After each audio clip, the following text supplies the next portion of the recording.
On 7's Gold Coast News, a Southport man wakes up, 5 thugs standing over him holding a screwdriver to his neck. 7 News is speaking exclusively with the victim. The battle for Gavin finally over. Labor retains its only Gold Coast seat. An enormous oil spill off our coast that's completely fake. Emergency crews put to the test. Dozens of staff and some classes about to be axed. Griffith Uni struggling. Plus, time to bust out your fairy wings and vampire fangs. Halloween on the Gold Coast, the very best places to be. Live from the Gold Coast, 7 News with Amanda Abate and Steve Titmus. Good evening. A Gold Coast man has woken up to armed thugs holding a screwdriver to his throat, demanding the keys to his car. 7 News spoke exclusively to the victim, who's too afraid to come on camera, but he's now struggling to sleep after the frightening home invasion. A terrifying home invasion. I was woken up to a flashlight and my door opening. By thugs looking to steal cars. It was a horrible experience and I hope no one ever has to go through that. The group struck in Southport on Monday. One uses a rock to keep open the front gate, while the others, hooded, holding knives and screwdrivers, break into a back door and end up in a bedroom. And 5 armed men stormed my room. They were pointing screwdrivers to my face and threatening to kill me if I moved. The 25-year-old, too traumatised to go on camera, told 7 News one even threatened to shoot him with a gun. They stole my car along with all my belongings. But after the ordeal, I feel pretty shaken. And it wasn't the only house they targeted that night.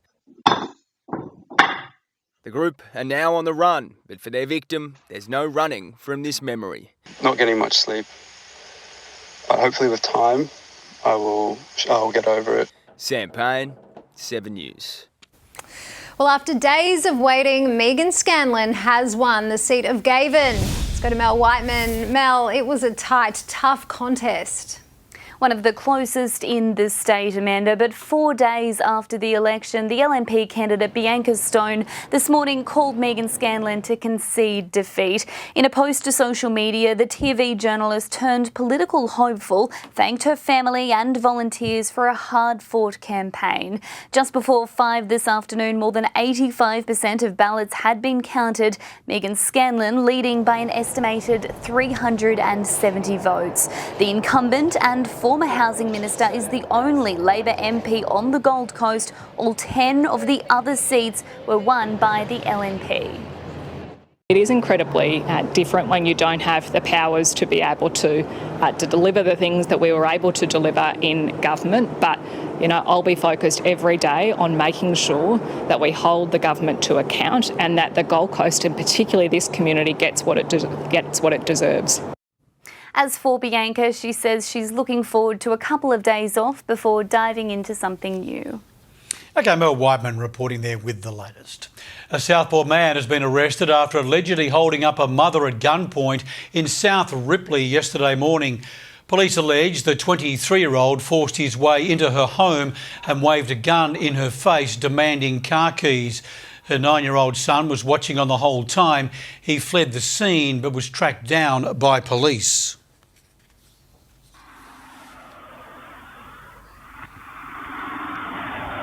Police have charged Ethan Williams Scully. He'll face court tomorrow.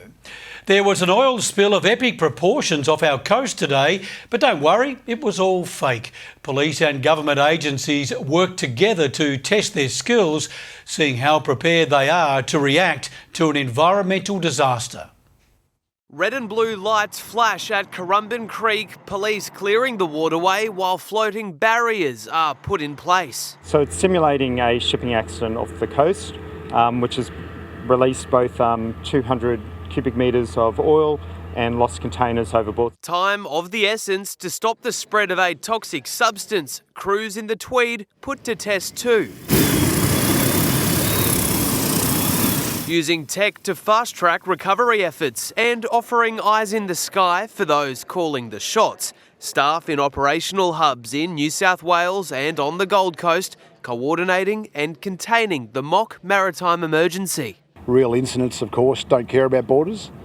So it's really important that we can collaborate, particularly in complex ones like this. Major marine incidents like the one simulated today aren't common in Australia, but can be catastrophic, making the response time of authorities all the more important. And it's great to be able to exercise everything that the teams have learnt and trained for. Previous disasters providing real-world inspiration for today's training. The YM Efficiency, carrying 2,200 containers, minus 83. Cargo including pallets, plastic wrapping and car parts, the collateral from this 2018 incident, all a threat to vulnerable fauna.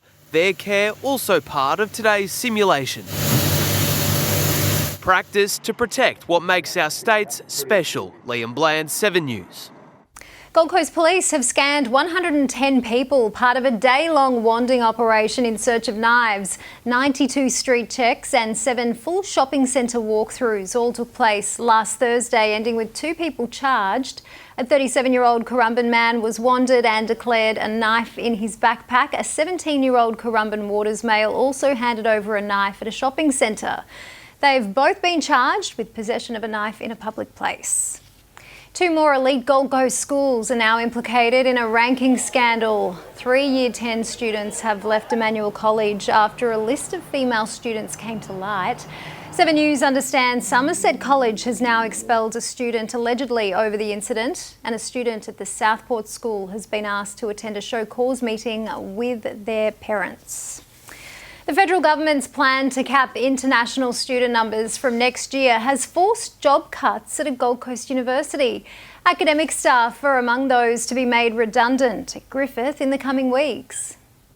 Culling jobs to cut costs. This is not something we do lightly or easily. A money-saving measure made by Griffith University, but it says forced by the federal government. A strain on international student numbers has impacted income. 46 positions are set to be made redundant. When a student doesn't come, it's not just a 1-year problem, it's a 3 or 4 year problem. We still had a lot of international student interest over summer, but the number of visas that were processed meant that our international numbers have plummeted 36% this year. 12 lecturers are expected to be let go. In some cases, we're not winding up whole degrees, but we might be particular courses or particular majors that we're pulling back on. Our city's mayor has slammed the Albanese government's international student crackdown as short-sighted. These are not immigrants coming in.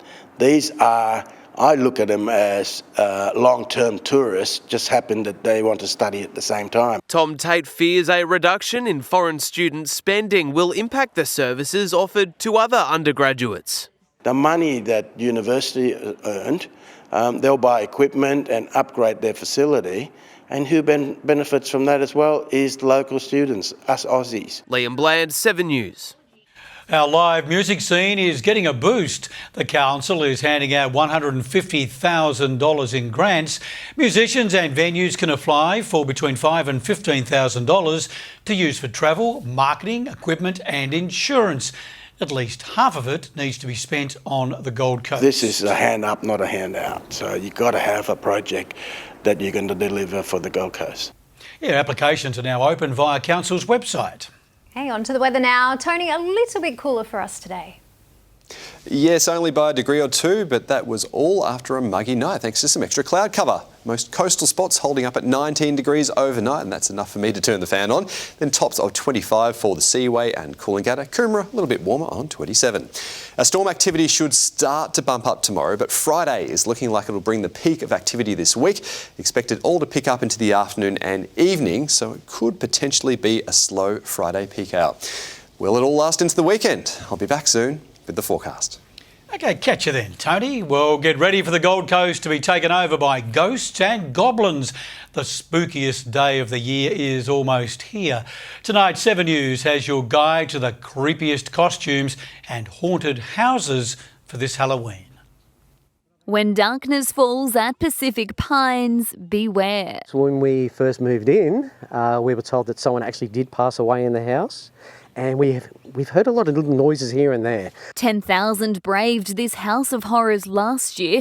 Tomorrow, your family can run the risk. Gravestones, gargoyles, grannies, guaranteed to give you goosebumps. It takes 12 months at least for planning. Not frightened yet? Down the road, we got a taste of a mystery maze. Around every corner is another spooky surprise, scarier than the last. From skeletons to spiders, and whatever that is, you enter at your own risk. Just make sure there's no cameraman hiding.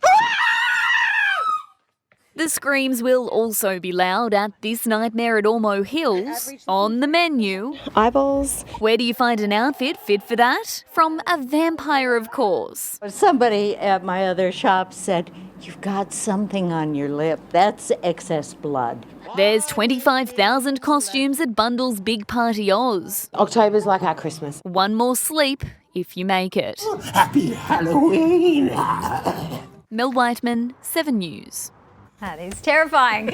Well, an unexpected visitor has been spotted at Elephant Rock. A kangaroo has been filmed hopping down the beach, possibly the same one we showed you last week. Currumbin locals stopping to watch as the marsupial carved a path across the sand. Little guy is getting a lot of love on social media. He knows the right place to be. Yes, Mel hasn't forgiven the cameraman yet.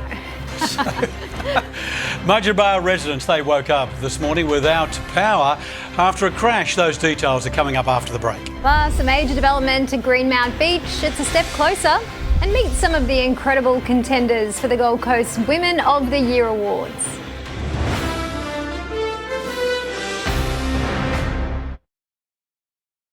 News. Migraines. They cripple millions of us. They can be quite debilitating. Now, the latest research identifying the best affordable treatment. It blocks the start of the migraine process itself. Living a life migraine-free. It's made a huge difference to me. On 7 News at 6. The lights are off in dozens of Mudgeeraba homes this morning after a truck collided with power lines. The large vehicle carrying a giant fiberglass pool was travelling down Moonbeam Parade just after 6:30 when it crashed. Energex was called to the scene and after an hour of work restored electricity to 76 residents. Towers fronting the famous Greenmount surf break are a step closer to going ahead with the Gold Coast Council Committee approving the project. 2 14-level towers with conditions that still need to be given the green light by the full council. The Eden Avenue project will also include 2 smaller towers if approved. And a new development for Palm Beach is promising affordable luxury apartments starting from $600,000. Flourish on 6th has been unveiled by Sherpa Property Group. Aimed at first home buyers, downsizers and small families, construction will start early next year. A 16-year-old schoolgirl is among the finalists for this year's Gold Coast Women of the Year Awards. She's come up with a brilliant idea and she's in good company. In the spotlight is not where these women spend most of their time. This is so out of my comfort zone because Usually they're working tirelessly in the background, helping others going through extraordinary hardship. Yes, I often hear threats of you're nothing without me, I'll destroy you. Kathleen Simpson has dedicated most of her life to helping survivors of DV. Seeing a woman go from a broken home to thriving and living their lives independently of the abuser is something so rewarding. Then there's 16-year-old Annie Rogers, who came up with this to help her friend Matilda. She is so incredible. I love Matilda. She's one of the funniest people I know, but I missed so many of her jokes. Matilda uses a computer to communicate. People often end up looking at the computer, not at Matilda. So Annie invented a speaker necklace called My Voice. And it Bluetooth connects to any device and then projects the user's voice from their chest as if they're speaking,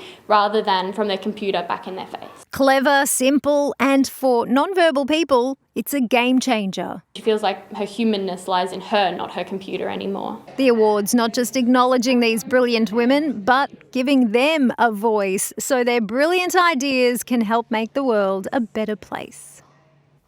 Tell you what, there's some clever women around. Congratulations to all of them. They're fabulous, aren't they? They sure are. Sally Pearson has all tonight's sport now. Now, Sal, though, there's a major blow for the Suns. Yes, an unfortunate result for Daisy Darcy. Hello, everyone. Coming up, results of her injury scans. And could Ben Hunt be headed to the Gold Coast Titans?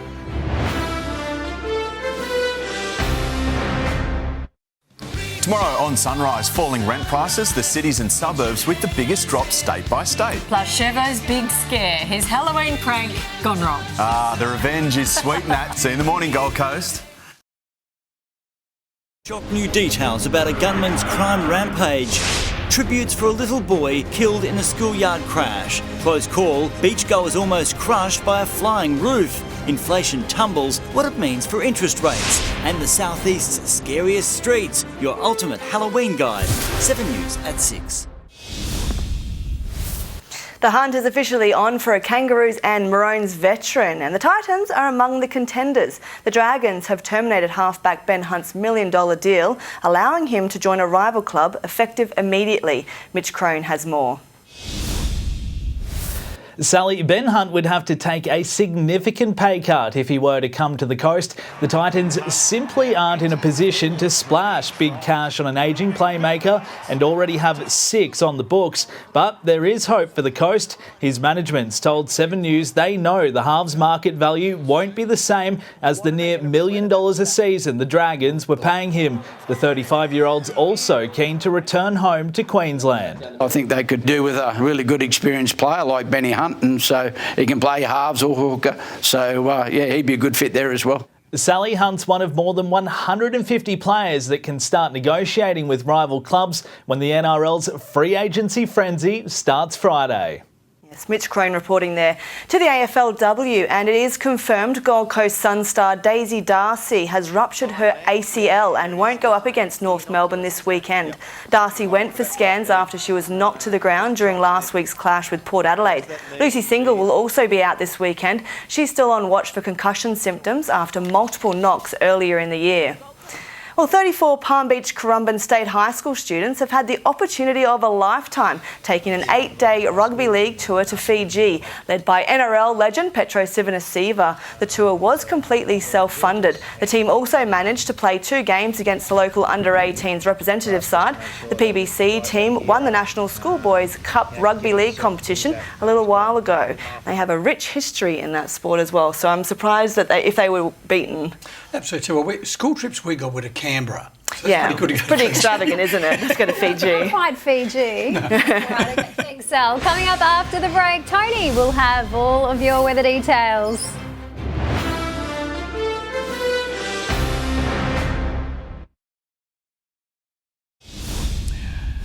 Max Butcher is here now. The top stories coming up shortly in the news at 6.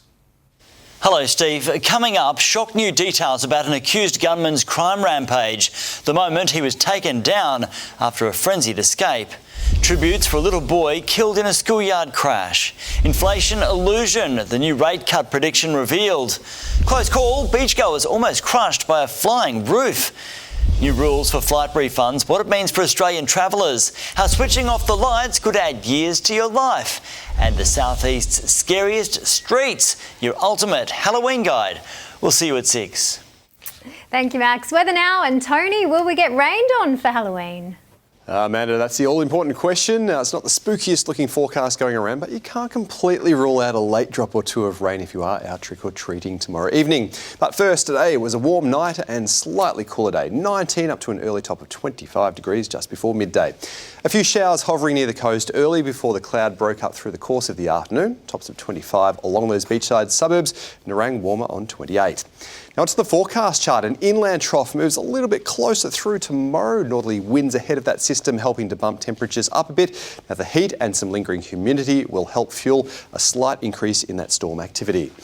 Now let's head down to the beaches, and it was a great looking morning at Rainbow Bay here. A couple of small waves and some calm conditions for any little ones out for a dip. Some much bigger ones also enjoying the waters a little bit further offshore. Tomorrow staying tiny for surfers, a mix of south-southeast swell, some northeast wind waves. Try the northern pockets early, but maybe leave the board at home and go for a dip instead. The water's getting warmer now, well over 23 degrees. Boaties, you'll need to watch for those northerlies strengthening late in the day, starting in the 15 to 20 knot range, up to 25 knots in the afternoon, and offshore waters could reach 30 knots into the evening. Now, on to tomorrow's forecast. Partly cloudy skies with another round of showers taking off inland into the afternoon, then possibly building to a bigger storm late, but they are most likely to stay well inland. Canungra up to 32 degrees, Nerang 31, Burleigh and Coolangatta providing a little bit of relief on the forecast, tops of 29 degrees here. In the city, 17 tonight, back up to a maximum of 30. I'll keep a partly cloudy description in the text here, but hidden behind that is a 40% chance of a late shower, maybe a rumble. Now, looking further ahead, the highest chance of storms in the next week comes on Friday, a top of 28 degrees, then likely to ease back to afternoon showers on Saturday, before then drying up on Sunday. So Steve, Amanda, hopefully we'll avoid anything too nasty for Halloween tomorrow. Yeah, not too scary at all. Thanks very much for that, Tony, and thank you for your company this evening. We'll be back with more Gold Coast news tomorrow at 5:30, but stay with us. The news at 6 is starting now. Good night.